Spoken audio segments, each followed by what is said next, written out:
रामकृष्ण हरी मित्रांनो, या भारतामधली या महाराष्ट्रामध्ये सर्वात पहिली कुठली शिक्षण संस्था, वारकरी शिक्षण संस्था असेल तर ती जोग महाराजांची, स्वानंद सुखनिवासी सद्गुरू जोग महाराज शिक्षण संस्था आळंदी।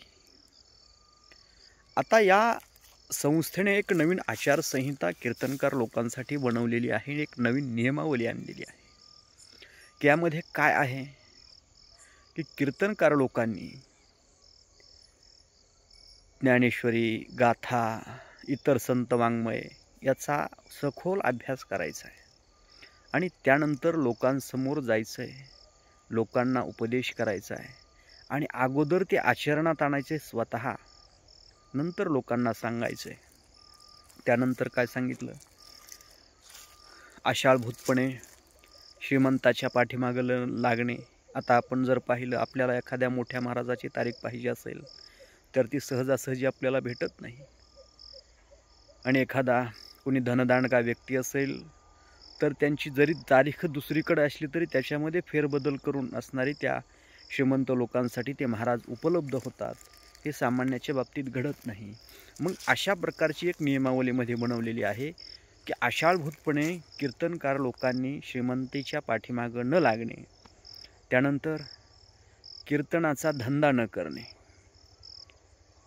की जे महाराज 4-4, 5-5 कीर्तन करतात आणि वाटेल तशी सुपारी बिदागी घेतात, त्यामुळे कीर्तनाचा धंदा न करणे असा देखील त्यामध्ये उल्लेख आहे। त्यानंतर काय सांगितलं की परकांता, परधन यापासून दूर राहील, दुसऱ्यांच्या स्त्रियांवरती असणार। आता बरेच बाबांचे आपण महाराष्ट्राने लफडे पाहिले, आम्ही म्हणू नये, परंतु हे समोर आल्याच्या नंतर डोळे झाकून घेतात सुद्धा येत नाहीत। त्यावरती परखडपणे बोललं पाहिजे की अशा गोष्टी जर समोर आल्या, तुमच्यावरती परमार्थाची जबाबदारी आहे। परमार्थ अशा 4-2 लोकांच्यामुळे कलंकित होत असेल तर यांना बोललं पाहिजे कोणीतरी पुढे येऊन। अशा 1-2 लोकांसाठी हे कलंकित होत असेल तर हे योग्य नाही।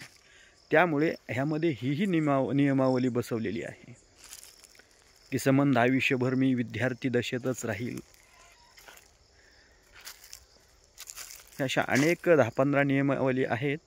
ते सखोल याचा अभ्यास कीर्तनकार लोकांनी करावा आणि नंतर लोकांना असणारा उपदेश करीत हिंडावं।